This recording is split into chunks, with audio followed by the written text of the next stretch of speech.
Hey everyone, welcome back to my channel. If you're new here, my name is Joelle and I resell on platforms like Poshmark, Depop, Mercari, and whatnot.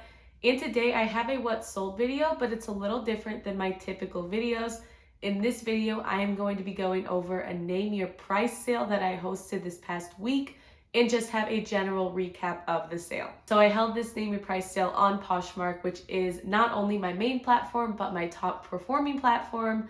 I held it because it was the week of Thanksgiving, Black Friday, and Cyber Monday, so I figured it would be the perfect time where people are looking for deals. I also was happy to hold the sale because my sales the past couple of months have been a lot worse than they were over the summer, so I was really looking forward to moving a lot of inventory fast. So for this video, I have a few different things I want to talk about regarding the sale. Obviously, I will talk to you about my actual earnings from the sale, how many items sold, and just the general logistics of what sold during this week. But I will also talk about pros and cons of holding this name your price sale, and I will tell you all that if you are looking to hold a sale, why this name your price sale is the perfect one to hold. So if you want to see more reseller content like this, make sure to subscribe to my channel and turn those notifications on so you do not miss a thing. I typically post one video a week, and I'm kind of shifting on days for when I'm posting, but right now I'm leaning towards Tuesdays. But for now, we are going to get right into this video about my name your price sale. So first, I am going to talk about signs that you should hold a name your price sale. I just have a few that I will quickly go over. The first one is that your cost of goods per item is typically lower. With the exception of a few retail arbitrage finds, I typically keep my cost of goods at $3 or less for the bulk of my items listed. So this is the perfect sale to hold. But if you are maybe in an area where the prices are a lot higher at your thrift stores, or if you do source higher end items at a higher cost of goods, this probably isn't the sale for you. But coming from somebody who does have a low cost of goods per item, it is a great sale to hold because you are able to give people the deals that they're really looking for and still able to make a profit. For example, I made a lot of sales in that $15 to $20 range for items that I paid around $1 to $2 for. And even though I had these items listed for around $30 to $40, it was nice to get those out of my inventory, knowing that I was at least still gonna profit around $10 to $15 minimum for that item. That leads me to my next point for why you should hold this certain sale, and it is because you have a lot of stale listings. I know I have been dealing with this for the past couple of months. I'm terrible at keeping track of how long it takes items to sell, but I usually have a pretty good ballpark, and I think my typical items will sell on average from about 2 months of when they were listed.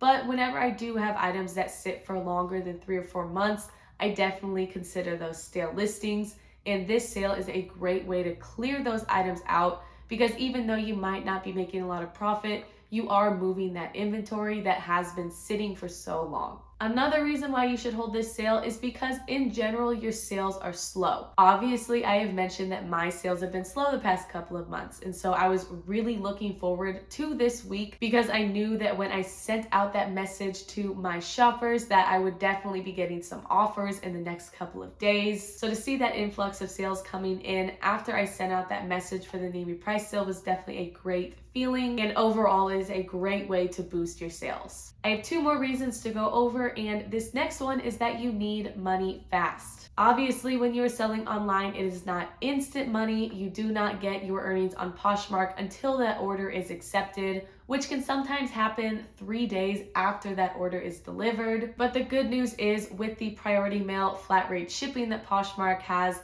it typically won't take more than 3 to 4 days for an item to arrive.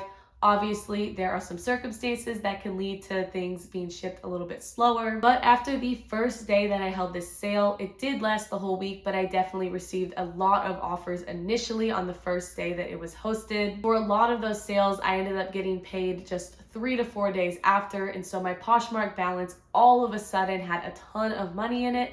I was able to deposit it and get money quick. And my final reason for why you should hold a name your price sale on Poshmark or any of your other platforms, this is definitely the reason that I related to the most, is that you have way too much inventory and not enough space. I'm sure 99% of people watching, myself included, have an entire pile of unlisted inventory that kind of comes with the territory of being a reseller. And when you simply don't have enough storage, it makes it tough because then you can't go thrifting, or you decide to go thrifting and you have even more inventory to try to find space for. For me, I have a small office with all of my inventory in it. I have a clothing rack of unlisted inventory and a giant bin, along with a lot of trash bags filled with unlisted inventory. And then my closet filled with bins is almost overflowing. A lot of the items that have been listed pretty recently, but I definitely do have a lot of stale listings that are just waiting to be sold, and they're definitely taking up a lot of space. So holding this kind of sale definitely creates the best opportunity for you to move out inventory and still make a profit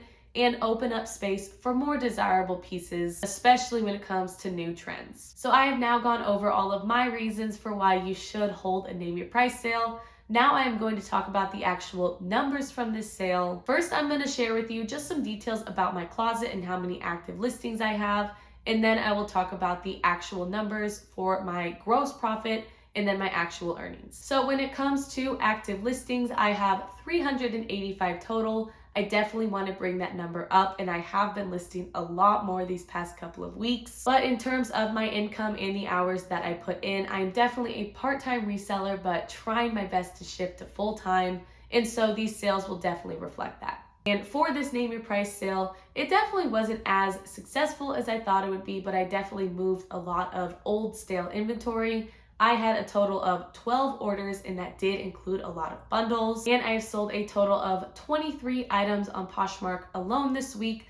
And as I am recording this video, I do still have the rest of the night before this Poshmark sale ends, so I'm definitely hoping to get some last minute buyers making me offers. My gross profit for all of those sales was $457, and after fees and cost of goods, I made a total profit of $297.79.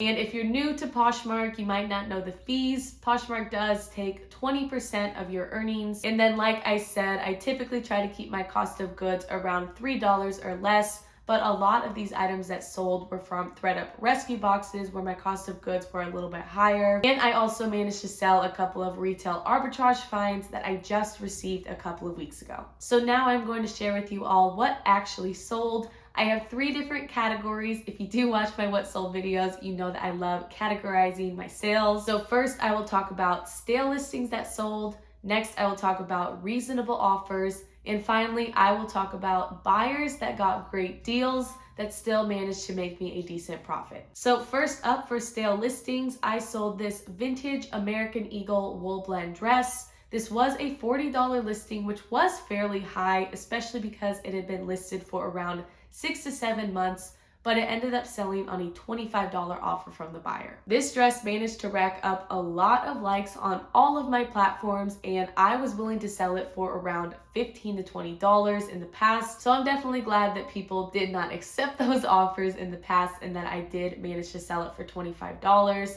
And I only paid 98 cents for this dress, so I was okay with parting ways with it for less. So after Poshmark's fees and cost of goods, I still profited $19.02 for this stale listing. Next up was a bundle of 2 stale listings that sold on a $35 offer plus discounted shipping, which I did agree to do with this particular buyer. So for this bundle, I sold a LuLaRoe Amelia dress and a vintage Liz Claiborne midi dress. I paid 98 cents for each of these dresses, and I want to say my LuLaRoe dress was listed at $30 and the vintage Liz Claiborne was listed at $40. And like that American Eagle dress, they both managed to get a handful of likes. I had been sending out a lot of offers, and I never received an offer on either one of these dresses. LuLaRoe is definitely a brand that sits, and when it comes to vintage, I do enjoy selling it when I can find the right piece. But a lot of my vintage pieces do sit for a while. I think both of these pieces were listed for almost a year, so I was definitely ready to part ways with them. So when the buyer asked if I could do $35 and discounted shipping, I did not hesitate to agree with them because I was ready to see these listings go out of my closet into another home. So after fees and cost of goods, I was still happy with this sale because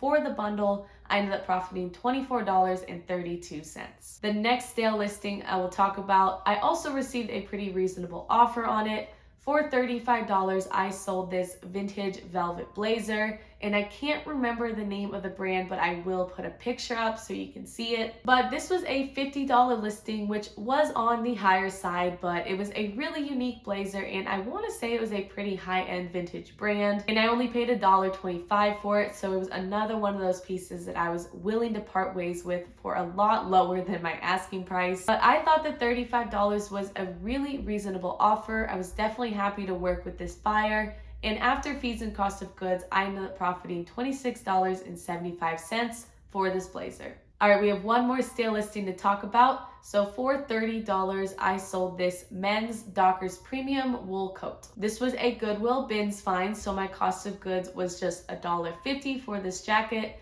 And it was definitely a piece that I knew would sit for a while. Dockers is definitely not a brand that has the best resale value, but this was a wool coat and it had that premium tag and it was made in Italy.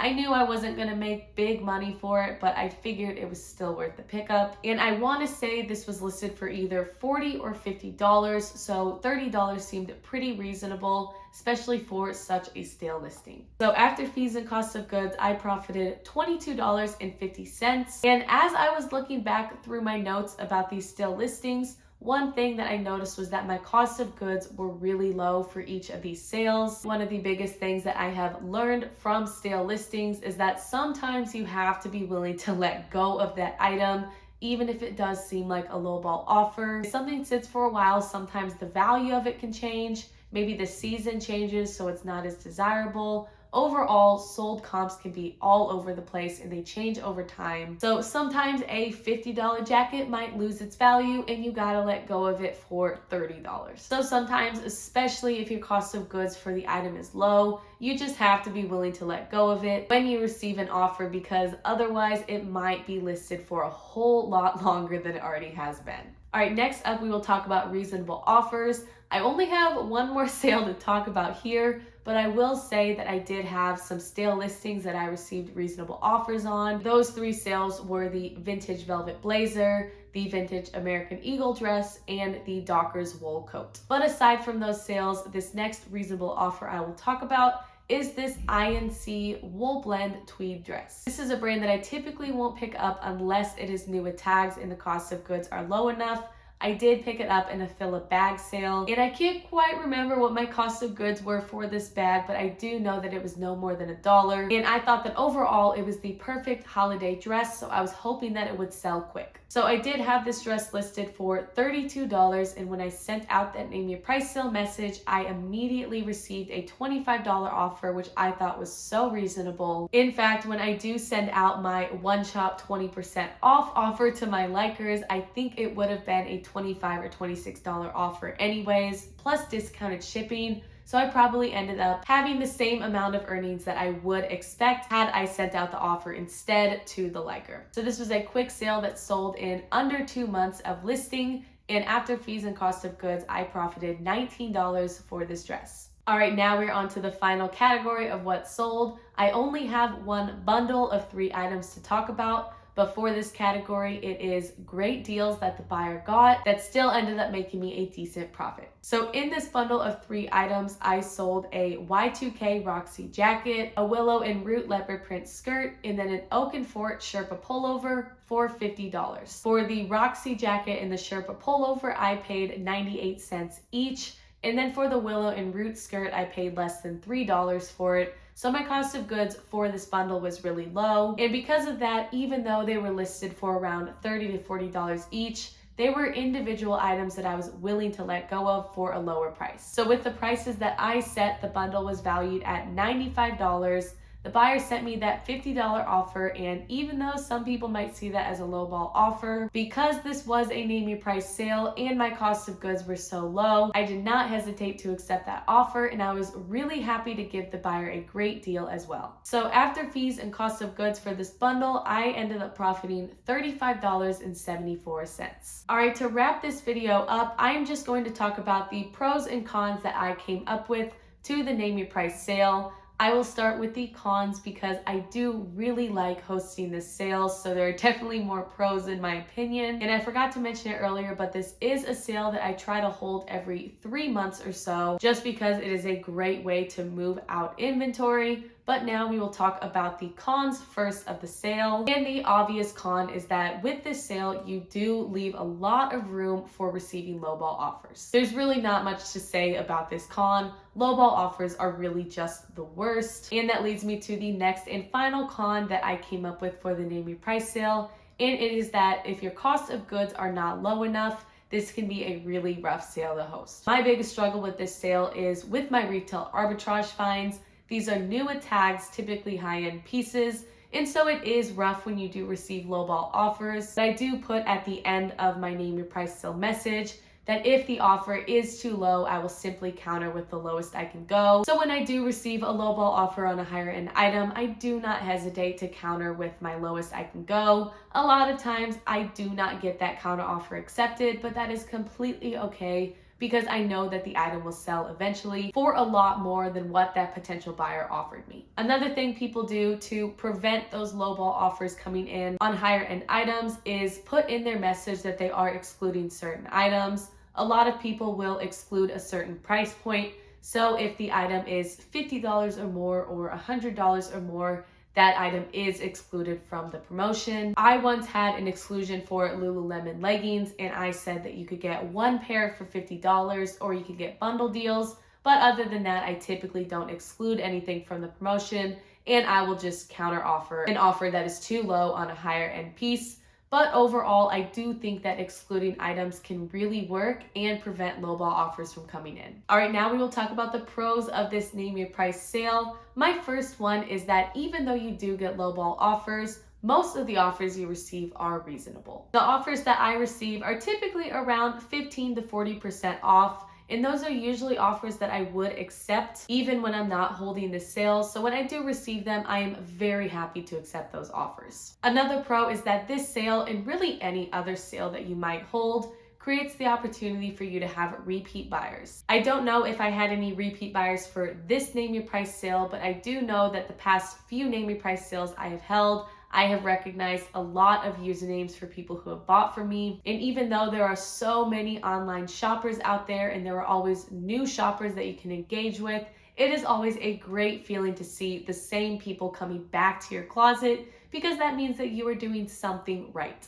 The next two pros kind of go hand in hand. The first one is that you can move inventory fast. And the next one is that you get a lot of bundle offers. I don't know about you all, but when I am shopping on Poshmark, I typically don't bundle. And when it comes to being a seller, I don't really sell a lot of bundles either. Obviously, I am happy to sell bundles whenever the opportunity presents itself. But when it comes to a secondhand platform like Poshmark, I think that a lot of buyers just like to get the item that they want rather than scrolling through someone's closet and finding more items, unless it is a very curated closet with maybe specific brands or a specific category. So to get those bundle sales and to move inventory fast is definitely a great feeling, and it is an essential part of your reseller business so that you can use that money to get more desirable inventory and continue growing your profits more and more with every sale. My final pro is something that I've talked about a lot, and it is that with this sale, you can get rid of a lot of stale listings. There are some sales that I didn't talk about because they were such stale listings that I shouldn't have picked up in the first place, and they really didn't sell for a very high profit. But those are the items that I am just really thankful to see get out of my inventory because they are pieces that really didn't get a lot of attention in the first place on my platforms. So I'm okay with letting go of them for a lower price. These are pieces that did not get a lot of attention in general on my platforms. Maybe they weren't good brands to resell or they weren't the best style, but overall, I am just happy to see these go. Even if I didn't make a lot of money, these are items that just needed to get out of my inventory to make room for better items. All right, that is all I have for you today for this Name Your Price sale.